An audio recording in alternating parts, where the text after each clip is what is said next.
Bab 339. Diunggah oleh Baca Suara. Jangan lupa like dan subscribe agar kami semangat unggah lebih banyak. Arthur Leywyn. Baiklah, kamu ingat semua yang aku katakan. Alaric meminta aku untuk ketiga kalinya, meskipun sudah dua kali menutupinya pagi itu. Alakrian tua itu berdiri dengan tangan di saku jubah ungu kerajaan, pakaian yang lebih dekat dengan jubah mandi di duniaku sebelumnya daripada jubah pertempuran yang biasa dikenakan oleh penyihir di dunia ini, yang direntangkan sedikit terlalu ketat di tubuhnya. Bagian tengah tubuh. Ya, Paman Al, kataku sinis, sambil menarik-narik ujung baju bepergianku yang sederhana. Darin telah menawarkan untuk mengizinkan aku meminjam beberapa pakaian kelas atas, yang menurutnya akan lebih cocok di wilayah pusat, tetapi dia secara signifikan lebih lebar di bagian dada dan bahu, dan tidak ada waktu untuk mengubah apapun. Kau tahu? Jawabnya sambil berpikir, aku tidak tahu apakah aku membenci itu atau tidak. Demi penguasa tertinggi, apakah kita akan pergi atau apa? Alaric, Darin, dan aku menoleh untuk melihat Briar, yang bersandar di dinding kamar Lucy Darin. Dia telah mengenakan baju besi kulit putih bersih, dan memegangi gagang pedangnya yang ramping. Wanita muda yang keras kepala itu menatap kami tanpa berkedip. Aku ingin kembali ke akademi sebelum aku setua kalian bertiga. Mempertimbangkan semua kekuatan jahat yang disusun untuk melawanmu, kata Regis dengan sungguh-sungguh, siapa yang mengira kamu akan dibunuh oleh seorang gadis sekolah berusia 16 tahun. Alaric tertawa terbahak-bahak dan menepuk punggung Darin dengan keras. Seberapapun Blood Nadir membayarmu, buat mereka menggandakannya, godanya. Gadis itu hanya mendengus, mengarahkan pandangannya ke tempus warp, yang berada di tengah platform batu yang ditinggikan. Artefak berbentuk landasan kasar itu dibuat dari logam abu-abu kusam, bopeng, dan diukir dengan lusinan rune. Sekilas garis rune memberitahuku bahwa itu didasarkan pada premis yang mirip dengan gerbang teleportasi di Dicaten, tetapi ini jauh lebih kompak dan kompleks. Seberapa jauh ini bisa mencapai? Tanyaku, berpura-pura tertarik. Darin membungkuk di atas artefak, menyapu debu yang tidak ada dari permukaannya. Cukup kuat untuk mencapai pantai barat Seklar, atau melewati perbatasan selatan Truasia. Melihatku mengerutkan kening, Darin menambahkan, lebih dari cukup kuat untuk mencapai kota Cargidan di wilayah pusat. Jadi hampir tidak mampu mengirimku pulang ke Dicaten, pikirku, memadamkan kekecewaanku. Bagaimanapun, itu adalah pemikiran yang bodoh. Betapapun aku ingin memberitahu saudara perempuan dan ibu aku bahwa aku masih hidup, kembali ke Dicaten sekarang mungkin benar-benar menempatkan mereka dalam bahaya yang lebih besar daripada sebelumnya. Hei, kamu masih memiliki batu Creeper, kata Regis dengan nada yang menurutnya menghibur. Maaf, apa? Aku bertanya, jalan pikiran aku benar-benar tergelincir. Aku memutuskan, Orb of Long Term Stalking, terlalu panjang. Creeper Stone menggelinding langsung dari lidah, secara kiasan. Dengan paksa mengalihkan pikiran Regis ke belakang pikiranku, aku mengembalikan perhatianku ke Darin, yang mulai mengkalibrasi tempus warp untuk bepergian. Aku akan mengirimmu ke perpustakaan penguasa, kata Darin. Briar, bisakah kamu menunjukkan Grey ke kantor administrasi mahasiswa? Iya. Ketika Darin mengangkat alis ke arah gadis itu, dia menegakkan tubuh dan berkata, maksud aku, ya, Pak. Sambil tersenyum pada dirinya sendiri, Darin menyelesaikan kalibrasi dan berdiri kembali. Semua siap untuk pergi. Aku menawarkan tangan aku ke Alakrian, dan dia mengambilnya. Terima kasih atas keramahan kamu, dan bantuan kamu, kataku tulus. Meskipun aku bisa saja memaksaku keluar dari sel penjara Granbell atau aula tinggi kapan saja, itu mungkin akan membuat semua hal lain yang perlu kulakukan jauh lebih sulit, bahkan tidak mungkin, jika itu menarik perhatian satu atau dua skite. Berkat Alaric dan temannya, dan Caira, aku bisa menghindari itu. Apa yang kamu hadapi adalah ketidakadilan yang mengerikan, jawabnya. Aku senang kami bisa membantu. Kau berutang banyak padaku, nak, kata Alaric kecut saat aku juga menawarkan tanganku padanya. Darin di sini tidak akan pernah membiarkan aku mendengar akhirnya, dan itu bahkan tidak termasuk semua bantuan lain yang harus aku panggil. Pahlawanku, jawabku datar. Jadi, sebelum kamu pergi, lebih baik kita berdamai. Mengira dia sedang bercanda, aku memutar bola mataku secara berlebihan, tapi kemudian dia menyelipkan cincin lamaku yang kosong dari saku dan mengulurkannya. 40%, aku percaya. Briar merengut. 40% adalah perampokan jalan raya.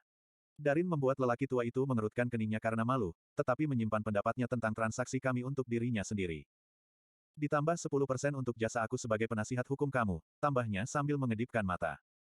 Aku membuat pertunjukan menggeser cincin di tangan aku dan mengaktifkannya, saat aku mengobrak-abrik koleksi penghargaan yang aku bawa kembali dari Relic Tombs. Beberapa item menarik bagi aku, karena senjata akan terdegradasi terlalu cepat ketika diresapi dengan ether, dan aku tidak bisa menggunakan apapun yang dirancang untuk menyalurkan atau memanfaatkan mana. Saat aku mengeluarkan potongan pertama, sebuah mahkota perak dengan permata merah darah yang berputar dengan begitu banyak mana api yang terlihat dengan mata telanjang, Alaric berseri-seri dengan kegembiraan yang tak tertahankan. Satu persatu, aku mulai menyerahkan setengah dari harta yang aku kumpulkan. Mata cerah Briar tumbuh lebih besar dan lebih besar dengan setiap bagian yang keluar dari rune penyimpanan ekstra dimensi aku, dan bahkan Darin gagal menyembunyikan keterkejutannya pada ukuran pembayaran, yang terdiri dari berbagai macam artefak magis yang berkilau dan ringan. Kupikir kau bilang kau tidak punya kekayaan. Darin bertanya, mengangkat alis ke arahku. Bukan aku. Aku punya banyak barang. Ini bukanlah kekayaan yang sebenarnya sampai aku mendapatkan kesempatan untuk menjualnya. Secara teknis, kata aku sambil menarik penghargaan lain dari rune dimensi aku. Alarik membuat pertunjukan untuk memeriksa setiap bagian sebelum memasukkannya ke dalam cincin dimensinya sendiri, mencoba untuk menjaga fasad yang keren, tetapi pada akhirnya dia hampir meneteskan air liur, dan tangannya gemetar karena kegembiraan. Tolong aku dan jangan minum sampai mati dengan ini, kataku, menatapnya dengan tatapan tegas. Ascender tua itu mengangkat cincin itu seolah-olah dia bisa merasakan berat fisik dari semua harta yang sekarang dikandungnya. Ketika kamu sampai di Cargidan, Asosiasi Ascenders lokal akan membeli apapun yang kamu miliki dan meletakkannya di kartu rune kamu, katanya dengan bingung. Dan mereka juga bisa mencetakkanmu lencana resmi, sekarang setelah kamu menyelesaikan pendahuluanmu. Kamu mendapatkan semua itu dari pendakian awalmu. Briar bertanya tidak percaya, matanya melompat dariku ke cincin dimensi dan kembali. Darin dengan cepat menjawab, jangan terlalu berharap, Briar. Itu jelas bukan jarak normal untuk satu kali pendakian, atau bahkan beberapa kali pendakian. Aku hanya mengangkat bahu pada wanita muda itu. Teman perjalanan aku dan aku beruntung. Akan kukatakan, jawab Darin. Pokoknya, kalian berdua lebih baik pergi. Gray, Briar akan membantumu menemukan jalanmu. Dia menatap muridnya dan mengacak-acak rambut pirangnya. Dan Briar, jangan lupa bahwa Gray akan menjadi profesor di akademi. Kamu mungkin tidak sekelas dengannya, tapi aku tidak bisa membayangkan dia akan menerima kekasaran lagi dari kamu. Briar lambat untuk mengalihkan pandangannya dariku sebelum melangkah ke platform di sebelah tempus warp, berdiri dengan presisi militer saat dia menungguku untuk bergabung dengannya. Sampai jumpa, Gray, kata Darin saat aku bergabung dengan wanita muda di peron. Cepat dan bereskan sehingga kamu bisa kembali menghasilkan uang untukku, tambah Alarik kasar, memutar-mutar cincin dimensi di sekitar jarinya yang kapalan. Sampai jumpa. Sebuah suara kecil berkata dari ambang pintu saat Pen muncul di tikungan, melambai. Aku balas melambai, lalu mansion itu memudar di sekitarku, dan aku mendapati diriku berdiri di panggung yang berbeda, jauh dari pedesaan Seklar.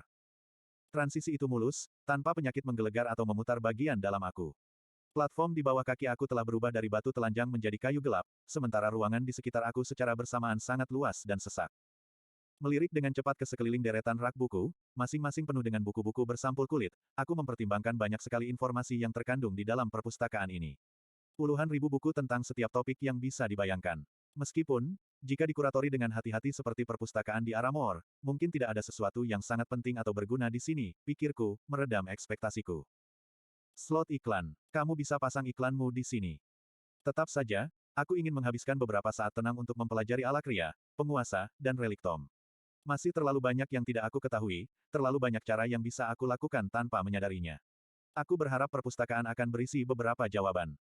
Menarik pandanganku dari rak buku, aku melihat Briar berdiri di platform kecil yang terpisah beberapa kaki di sebelah kiriku. Dia memperhatikanku dengan seksama, tapi perhatiannya teralihkan saat seorang pria berjubah hitam dan abu-abu mendekat. Identifikasi. Dia bertanya dengan nada bosan, mengulurkan tangan. Briar sudah menyiapkan miliknya, tapi aku harus mengeluarkan milikku dari rune dimensi, menunjukkan mengaktifkan cincinku yang tidak berguna. Mata penjaga itu menatap wajah lencana identifikasinya sebelum mengembalikannya tanpa berkata-kata.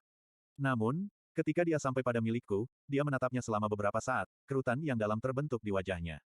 Matanya melirik ke arahku, lalu kembali. Briar mendengus lagi, tapi dia mengabaikannya. Akhirnya, dia mengalihkan fokusnya padaku, mengamatiku dengan cermat, tatapannya tertuju pada pakaian sederhanaku. Aku rasa aku membutuhkan kamu untuk ikut dengan aku, Tuan Gray, jadi kami dapat memverifikasi validitas identifikasi ini. Meskipun kata-kata penjaga itu profesional, nadanya memberitahu aku dengan cukup jelas apa yang dia pikirkan tentang validitas kehadiran aku di wilayah pusat. Membiarkan pandanganku melewatinya dengan malas, aku berkata, baiklah, tapi aku harap kamu siap untuk menangani konsekuensi dari melecehkan seorang profesor akademi pusat. Agak lucu, penjaga itu mengalihkan pandangannya yang tidak pasti ke Briar, yang menyentakkan ibu jarinya ke arahku dan berkata, jangan lihat aku, Bung. Dialah yang terbaik. Profesor. Dia bertanya, tiba-tiba gugup saat dia melirik ke lencana identifikasi lagi. Maaf, Ascend Profesor Gray, aku tidak menyadari. Menjangkau, aku mengambil identitas aku dari tangannya. Orang bijak, kataku dingin, berjalan melewati pria itu. Dia mengambil langkah mundur dengan cepat, dengan setengah hati berkata, selamat datang di perpustakaan penguasa, kota Cargidan, Central Dominion, saat kami lewat. Briar menatapku dengan pandangan menilai dari sudut matanya. Mungkin kamu akan cocok di akademi. Tidak buruk untuk anak desa, iya. Kataku sambil mengedipkan mata sebelum membiarkan pandanganku berkeliaran di sekitar gedung lagi. Lantai dan dindingnya terbuat dari marmer putih cerah, yang sangat kontras dengan kayu gelap pada platform, pagar, dan rak. Kubah kaca putih keperakan di atas membiarkan cahaya pagi yang sejuk masuk ke perpustakaan untuk berkilau dan berkilau dari marmer, dan setiap sudut bayangan diterangi oleh artefak pencahayaan, membuat seluruh interior bangunan tampak bercahaya. Dibandingkan dengan perpustakaan kecil yang suram di Aramor, tempat ini adalah sebuah istana. Orang-orang yang duduk di sudut baca atau mondar-mandir di antara rak-rak tampaknya dari kelas yang berbeda juga. Mereka memakai kekayaan mereka dan berdiri dengan santai, tanpa keangkuhan yang kulihat dari keluarga Granbell, dan tampak semakin kaya dan berkuasa karenanya. Dalam kehidupan aku sebelumnya, aku telah bertemu banyak bangsawan lain dari seluruh bumi yang memiliki ratusan gelar berbeda. Merekalah yang paling nyaman dalam perangkap kekuatan mereka yang aku tahu harus diwaspadai, dan orang-orang di sekitar aku di perpustakaan tampak sangat nyaman.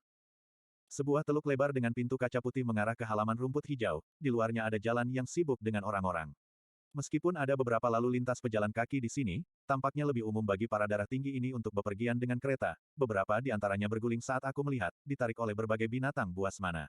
Lembu merah darah yang pernah kulihat digunakan di reliktum adalah yang paling umum, tapi aku juga melihat satu ditarik oleh kuda reptil, dan satu lagi oleh seekor burung besar. Ayo, Profesor, kata Briar, sudah berjalan cepat melintasi halaman perpustakaan. Aku mengikuti, tetap dekat di belakangnya, tetapi sebagian besar perhatianku tertuju pada kota di sekitarku. Ubin batu abu-abu gelap membentuk jalan, sangat kontras dengan batu putih di sebagian besar bangunan, yang melengkung, menyapu, dan menjulang tinggi ke udara dalam bentuk menara, pilar, dan menara, dengan aksen merah, biru, dan hijau. Di seluruh bagian, logam hitam yang keras hadir, menambahkan kekompakan di berbagai bentuk dan warna. Di balik itu semua, kadang-kadang terlihat melalui celah-celah di antara gedung-gedung, menjulanglah deretan gunung yang sangat besar, menusuk ke langit seperti taring binatang pemakan dunia. Briar bergerak dengan sengaja, membawa kami menjauh dari perpustakaan dengan kecepatan tinggi. Kampus akademi berjarak sekitar 1 mil dari perpustakaan, katanya dari balik bahunya saat kami berbelok dari jalan utama dan memasuki serangkaian gang. Lebih lama lagi jika kamu mengikuti Sovereign Avenue sampai ke Sentral, jalan utama yang membelah kota. Sepertinya kamu tahu jalanmu dengan cukup baik, kataku, pandanganku menelusuri gedung-gedung di sekitar kami. Gang-gangnya bersih, bersih dari sampah dan orang-orang yang berlama-lama, satu-satunya pejalan kaki lain yang bergerak dengan sengaja, seperti kami. Dari balik bahunya, dia berkata, itu adalah persyaratan. Siswa yang tidak dapat menavigasi dengan cepat melalui kota cenderung melewatkan tenggat waktu atau gagal dalam tugas. Apakah kurikulumnya begitu intens? Aku bertanya dengan minat yang tulus. Briar berhenti dan berbalik untuk menatap mataku. Akademi Pusat adalah salah satu akademi paling bergengsi di Alakria, tetapi kamu seharusnya sudah tahu itu, Profesor. Orang-orang tidak menjadi suksesor dengan menjalani kehidupan yang lembut dan mudah. Ya, Putri, Regis berkokok. Hentikan kehidupanmu yang lembut dan mudah dan melangkahlah.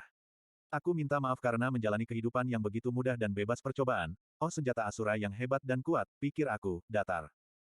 Dengan lantang, aku berkata, tidak semua orang belajar dengan baik di bawah tekanan seperti itu. Briar mengerutkan hidungnya. Para siswa Akademi Pusat tidak semuanya. Kami adalah elit, bahkan di antara darah dan darah tinggi bernama. Petik 2.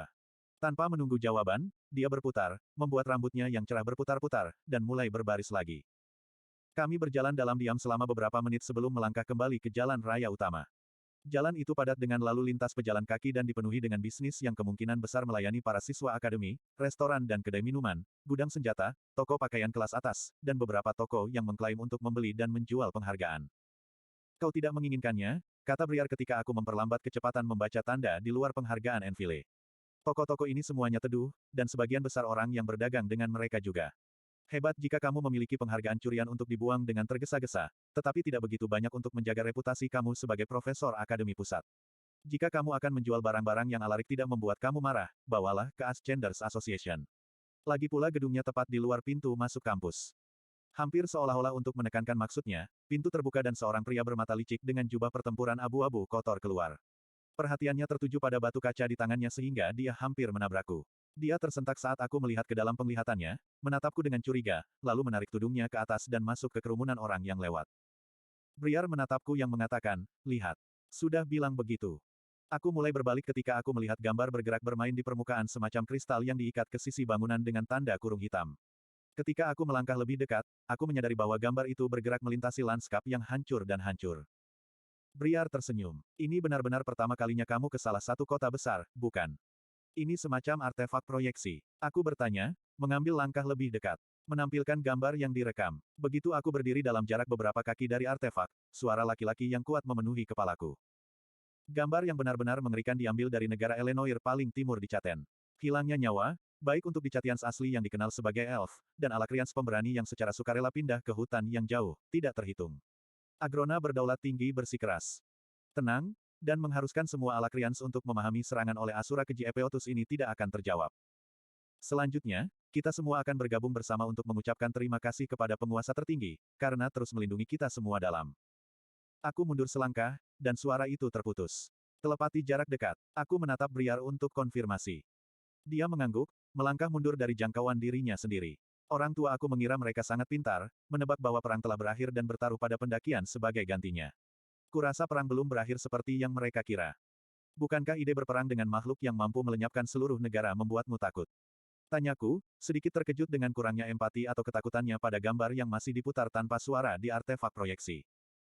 Briar mengangkat bahu dan mulai berjalan lagi. Dari balik bahunya, dia hanya berkata, Fritra melindungi Alakria. Aku mencatat pedagang lain yang berbaris di Sovereign Avenue, tetapi tidak berhenti untuk berlama-lama lagi. Dalam beberapa menit, kami berdiri di antara dua kompleks yang menjulang tinggi, dan di depan kami sebuah gerbang besi hitam memblokir pintu masuk ke tempat yang seharusnya hanya menjadi akademi pusat. Beberapa kelompok siswa berjalan menuju gerbang. Beberapa gadis berhenti tiba-tiba saat mereka melihat Briar dan aku, dan berteriak senang. Briar menyeringai dan melambai kembali. Meskipun ini sangat menyenangkan, disinilah aku meninggalkanmu, Profesor. Dia sudah pindah ketika dia berkata, aku berasumsi kamu dapat menemukan jalan dari sini. Kurasa aku akan berhasil, aku memanggilnya. Mencoba menyingkirkan gadis Alakrian itu dari pikiranku, aku menoleh untuk memeriksa gedung Ascenders Association, atau lebih tepatnya, gedung-gedung. Gedung-gedung putih menjulang yang mengapit pintu masuk Akademi Pusat sebenarnya dihubungkan oleh beberapa jembatan batu melengkung dengan ketinggian yang berbeda-beda di atasku. Oh, Fritraku, Briar. Siapa pria tampan itu? Terlepas dari jarak ke kelompok, kebisingan jalan, dan gangguan aku sendiri, pendengaran aku yang ditingkatkan sudah cukup untuk menangkap semua yang dikatakan kelompok gadis itu. Apakah itu pacarmu? Kamu bilang kamu tidak bisa hangout karena kamu sedang dalam pelatihan, Bi. Tapi bukannya kamu malah bersenang-senang dengan dia tidak, dan kamu bisa diam sekarang, Valeri, sebelum aku menunjukkan betapa kerasnya aku berlatih, kata Briar dengan geraman rendah yang hanya membuat gadis-gadis lain menyeringai lebih lebar. Aku melirik diam-diam ke arah mereka untuk menemukan ketiga gadis itu menatap, apalagi diam-diam, ke arahku, sementara Briar sudah berjalan menuju gerbang akademi. Tidak seperti Briar, yang mengenakan baju besi putihnya, tiga lainnya mengenakan seragam hitam dan biru yang serasi. Mereka hanya berdiam sesaat sebelum mengikuti murid Darin pergi, tapi bukannya tanpa mengirim beberapa pandangan penasaran kembali ke arahku. Kau tahu, aku agak terkejut mereka begitu, normal, kataku, melihat para siswa mengantri di gerbang akademi. Kenangan Ellie bermain dengan gadis-gadis lain dari School for Ladies muncul, membawa senyum ke bibirku. Jujur, aku lebih heran Briar punya teman, komentar Regis. Sambil menyeringai, aku mengembalikan perhatianku ke gedung Ascenders Association. Tanda-tanda logam hitam menunjukkan bahwa pintu masuk di sebelah kanan aku adalah untuk pengujian dan teleportasi, sedangkan pintu masuk ke kiri mengarah ke administrasi dan fasilitas. Memilih pintu masuk kiri, aku mengikuti jalan pendek menuju pintu ganda, cukup lebar yang bisa dilalui oleh seluruh gerbong, dan menarik pegangan besi hitam. Pintunya tidak terbuka, tapi sesaat kemudian sebuah panel kecil di sekitar tinggi mukanya terbuka, memperlihatkan seorang penjaga berhelm. Lencana, katanya dengan nada bosan. Aku menarik lencana yang kuterima di Aramor dan mengangkatnya ke celah sempit. Pria itu mengambilnya dari tanganku dan panel itu kembali tertutup, meninggalkan Regis dan aku untuk menunggu. 1 atau 2 menit berlalu, cukup lama untuk dua orang Ascender lainnya, keduanya pria pendek kurus dengan gaya jubah perang yang disukai casters, untuk berbaris di belakangku, bergumam kesal tentang penantian itu. Setelah 1 menit lagi, kunci akhirnya terlepas dengan bunyi gedebuk dan pintu terayun ke dalam. Seorang pria dengan jubah perang keperakan dengan pauldron kayu hitam, gelang, dan sepatu bot yang menangkap dan membelokkan cahaya dengan cara cair yang tidak biasa melangkah maju. Dia memiliki rambut hitam pendek dan janggut yang dipangkas rapi, dengan sedikit abu-abu di pelipis dan dagunya. Selamat datang di Aula Asosiasi Ascenders Kota Cargidan, Ascender Grey. Kami sudah cukup banyak mendengar tentangmu.